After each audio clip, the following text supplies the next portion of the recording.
Hey traders, welcome back. It's Kenya with BK Trading Academy. I'm going to hop into Euro AUD and do an analysis review, and we're going to talk a lot about risk management in this video. And I'm going to show you a trade idea that I provided yesterday inside of our Telegram and also on TradingView, which you're going to notice here, and we're going to go over this. So this was published on November 1st.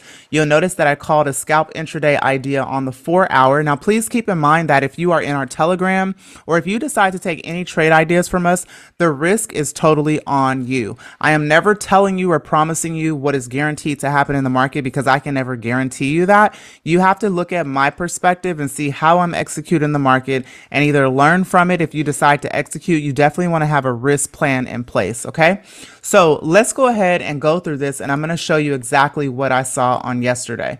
So if we simply just go to the 4-hour, this was the 4-hour time frame that we were looking at yesterday, and I mentioned that I was looking at an opportunity right at about, so I think we were looking right at about 65, 67, so right about here. Okay, so price hadn't gotten there just yet, but this is the area that we were looking at. I wanted to see that price would come to this particular region and provide a bounce or rejection just like it did in the past. Okay, so that is the area that I was focusing on. Look right here, and you can see that price actually did reach there. I have this on a market replay right now, so I'm going to show you exactly what happened. One of our popular strategies is price action channel strategy. Okay, the price action channel strategy is strictly a price action system, and it focuses on trading channels, and we use it with the confluences. On the weekly time frame, you're going to notice that I actually have a channel here on the weekly. So if I simply just do this, here is my channel here on the weekly. So if I'm a swing trader, I could have been trading off of the weekly time frame. And if I'm a short-term trader, such as a scalper or an intraday trader, I could be trading off of the daily or 4-hour or using both of those time frames in conjunction. So now you can see that I'm on the weekly time frame. Now, one thing we will see here is multiple things. Now, although we do have a rising trend that is making higher highs and also higher lows, so let's just follow the market structure. Here's our high, and then here is our next low. And notice where this low is. This is a reversal area where the market has rejected all through this area multiple times. Okay, so you really have to practice on your entry execution, and it's not always going to be perfect, and this is where risk management will assist you. Okay, so on this weekly time frame, notice where price is reacting right now. It hasn't come all the way down to retest these wicks down here, but notice that this is a previous rejective resistance area from back in May of 2023. Now the market is rejecting off of this area on the weekly, and we just could see a push upward. Now, one of the things that I do see on this weekly time frame is that we are trading from a very strong supply zone. So look here, the last time price reached this high at 1.7052 was back in May of 2020, but it's not a significant swing point. For example, it's not like this where the market came here and then fell. But when we are looking at these significant supply zones, we are looking to see if the market is going to repeat a similar action as it did before. So look here in October of 2020, and look when the market retested again here in April of 2023, it did a similar move to the downside. You see that? So that is what we are looking for when we have these extreme supply and demand levels that haven't been tested in months to years. But notice that this area is actually an area where the market kept rising. It did go down quite a bit, right? But then it kept rising. But even look from here. So look at where the market is right now. So where it was. So right here, the high of August. And then look here how this was a high back in May of 2020. And look how much the market came down. Look where it paused. And if I simply just draw a line across, you'll see that this line also is part of our current weekly support area. Okay, so the market will provide you with consistent patterns from the past, and that's what helps us to make some decisions in the current either future or in the present. All right, so now because we are looking at the weekly, if I'm a swing trader, this definitely would have been an area that I would have been watching. So if I am, for example, buying on the daily time frame, and let's say I don't get the best entry, I am always looking at, before I look at how much profit I can make, I am always looking at, is this a high probability setup and can I make money from it? And if so, how much do I have to risk? What is my risk? Okay, what is my risk that I'm going to take on? Once I know my risk, I can then figure out if it's worth taking the trade and looking at the potential profit. So one thing that I do see on here is a few things. I do see a head and shoulder. So I see that although we're in an uptrend, are we starting to possibly become exhausted soon because I have a left shoulder followed by a head followed by a right shoulder? So this could possibly be a reversal pattern soon where we might see more movement to the downside, but that hasn't happened yet, right? I'm just looking at what are the possibilities of it happening, and then how am I going to plan based on what I want to do right now. Let's go down to the daily time frame. So the fact that we had a rising trend on the daily yesterday. So this was our trend line on the daily yesterday. And I'm just going to go ahead and trap this inside of a channel. So this was our rising trend on the daily on yesterday. Now remember, we're in an overall bullish trend still on the weekly. We are making higher highs and higher lows here because previously we were in a downtrend, which this was our flag on the weekly.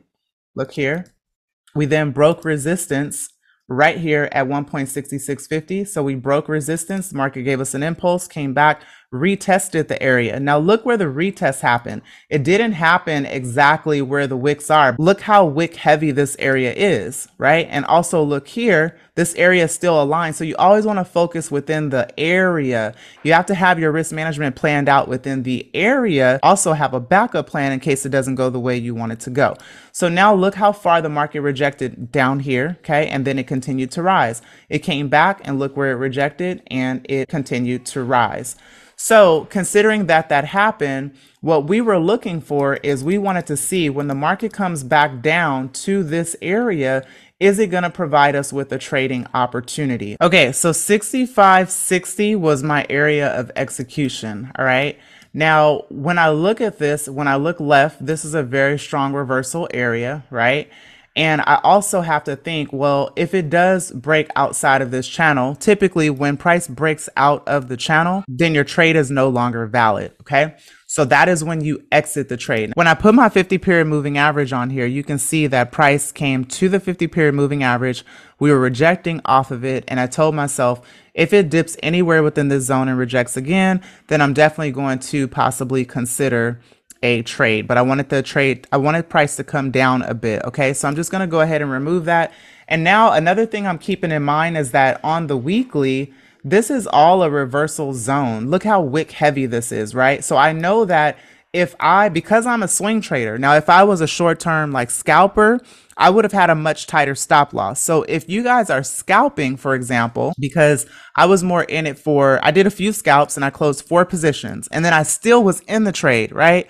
But I did believe that it was going to turn around. So because I also swing trade and I often hedge this pair quite often, I personally did not cut a loss. If I give you an idea, my execution might be very different from yours. And that is because we might manage risk differently. Our account balances are very different. And so what you do, I might not be able to do, and vice versa. If I have a $100,000 account and you have a $500 account, you're not going to have as many options as I do, and vice versa. Okay. If I have a $500 account versus someone who has a $10,000 account, I'm going to have to use much tighter stop losses because I can't risk as much as the person with the $10,000 account. So you have to keep all those factors in mind. And this is why risk management is so important. So now let's go ahead and see what happened. Okay. So look here, we had a bearish breakout. Price came to the area. So this was my execution area right at around 1.6560 area. I had pending orders at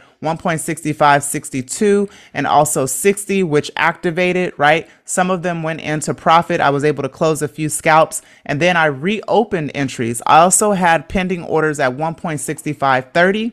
So let's just go to 1.6530, which was right here. Now notice, here's the thing, price broke outside of our channel, right? So if I was a scalper and if I had a small account, I would not have held this trade once it broke outside of the channel. I would have said, okay, you know what? I need price to come and reject somewhere within this area. And if it doesn't, I'm going to have to cut my loss somewhere within this region. But notice here that there's another area here and there's another area here. And off the weekly time frame, this is a strong weekly reversal point. So for myself, I'm always playing defense in the market. I think very different from a lot of traders. And I don't think that there's any one way to trade. That's just not my philosophy. And I don't tell people that. I don't believe in it. And although we are taught certain things in the market, I don't believe everything that we've been taught historically, because I do feel that there is a lot of manipulation in all financial markets, and it's been proven as well too. So considering that, you have to take what is given to you and you have to find successful mentors who know what they're doing, and you have to take and learn from them what they have, gained in their personal experience. And either it helps you or you can develop your own philosophy through lots of practice and training, and you will find what works best for you. Now, in this situation, I did not cut a loss. And the reason being is because I trade this pair every single day. I hedge it, and I'm often long and short at the same time. Now, considering that I had profited already very nicely in both directions, I was looking for a buy here. I already knew that if the price broke lower, my next opportunity would be here and my next opportunity would be here. The most important thing is managing your risk. When you are managing your risk, you need to either know that you are going to manage your risk with a percentage rule. So if I have a certain account balance, I'm not going to exceed a certain overall risk when trading, or it needs to be a dollar amount. I'm not going to lose more than, for example, $200 in the day while I'm trading. Okay. Now let me just show you, for example, how you could have come out of this trade profitable. So if you had an entry here at 65.60 or even 65.70, let's say you got in at 65.70. Okay. Let's say you got in here and you got in for 10 cents a pip. All right, so this is your first position at 10 cents a pip, right? Let's say you had at least maybe $2 to spare on your scalps or your intraday trades. $2 is like your max lot size you want to use on Euro AUD. So let's say, for example, my max drawdown for the day is $100. Okay. So now I want to say that, what if this trade breaks lower within the reversal area? So what if it goes here and it dips outside of, for example, let's say we buy right here. Okay. If you are a scalper, maybe you'll put your stop loss about maybe 27 pips to the downside, maybe 30 pips or so, okay? Because maybe you're using multiple positions and you're hoping to capitalize off of this area. If you are an intraday trader, then you probably would have looked at this and said, okay, I want to put my stop loss about 40 pips down. Now, what I particularly like to do, I like to lower my lot sizes and I like to spread out my stop loss. I don't like trading with tight stops. I like wide stop losses. So as a swing trader, let me show you how I approach this. So within 48 hours, the price had already fallen from here to about 200 pips to the downside. So what I do know about trading this pair, I'm very comfortable with this movement. I know when a turnaround is coming. I know when it's going to go my way. And I'm usually pretty accurate of that. Not all the time, but most of the time. So one thing I do know is that this pair could move about 2 to 250 pips, within a 48-hour period, a good 100 pips in each direction on any given day. So because we were approaching a reversal area, I asked myself, if this does break this zone, where could it wick somewhere within this area? So I knew it could come down right about within here, which is another 50 pips.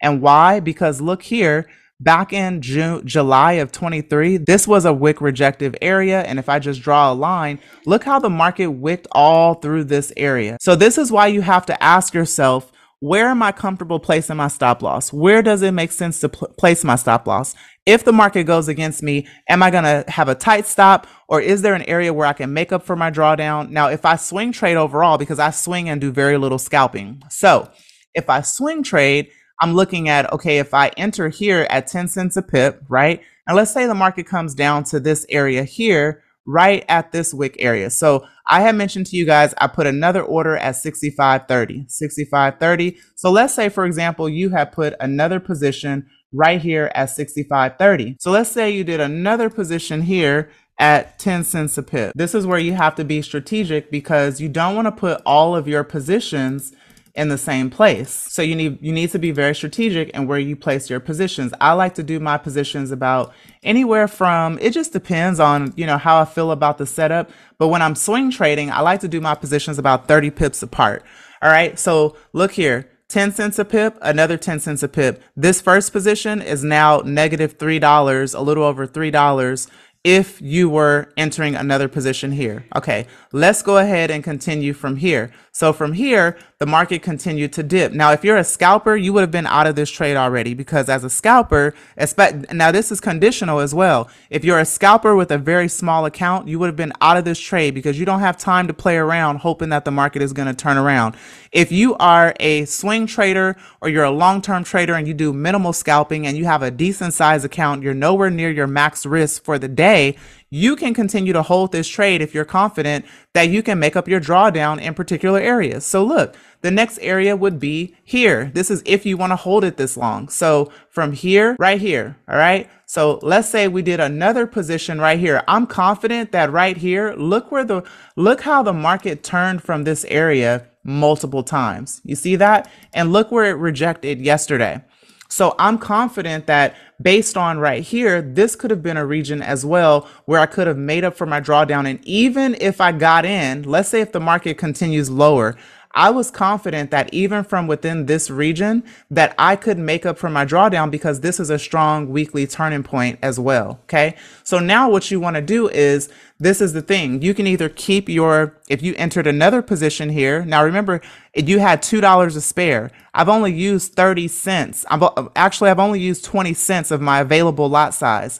So if I take, let's say I want to get in now and I'm going to get in for 20 cents a pip, right? Just today, you would have made up for your drawdown. All right. And where many of you are going wrong possibly is that you don't have a risk management plan. You don't know risk management, kind of flying by the end of your seat, where you're just getting into trades with no plan and then you're hoping that it goes into profit. You don't have a risk management plan. You don't know how to manage your risk, and therefore you freak out when you have every little bit of drawdown, or either you just haven't mastered risk management.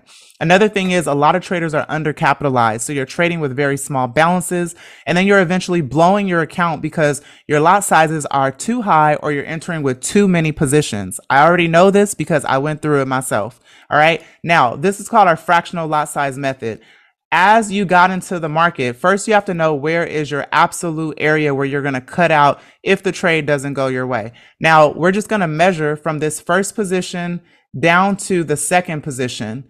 Had you held this, you would have been negative $10 on your account if you were trading with only 10 cents a pip. Now look here, as the market comes here, and if you got a position at 20 cents a pip, you're still under your $2 lot size. I know you're saying that, well, I'm making less money. Yes, you are. But the goal is to live to trade another day, and you need to slowly grow your account. This is not some get rich, get quick thing very fast. And when you're doing this part-time or even full-time, you have to be well capitalized to make decent money to be able to do this on a full-time basis. So it's just a gradual process to trading that you're going to learn. But look here, as this went into profit, right? I'm confident that even from this level, look where the market rebounded multiple times from this area, and look where it went to. It went here. It also went up here, okay? And what I was thinking was that this is where I'm going to make up for my drawdown. Even if I'm negative on these earlier positions, this is where I can get in here. I can even get in down here from this weekly level if I keep my lot sizes low enough, and I can take this even halfway to the upside, all right? Now you might be saying, well, how do you know it's going to go to the upside? I don't know. This is why I have to have a game plan before I get into the trade. So now, had you got in right at this area here, at 20 cents a pip, and if you held it even back to your second entry, you would have made 80 pips, okay? You would have made 80 pips from that area. What you do is you take 80 times 0.20. You would have recovered your drawdown from these entries here. You would have been able to close these, you would have made profit back on this one.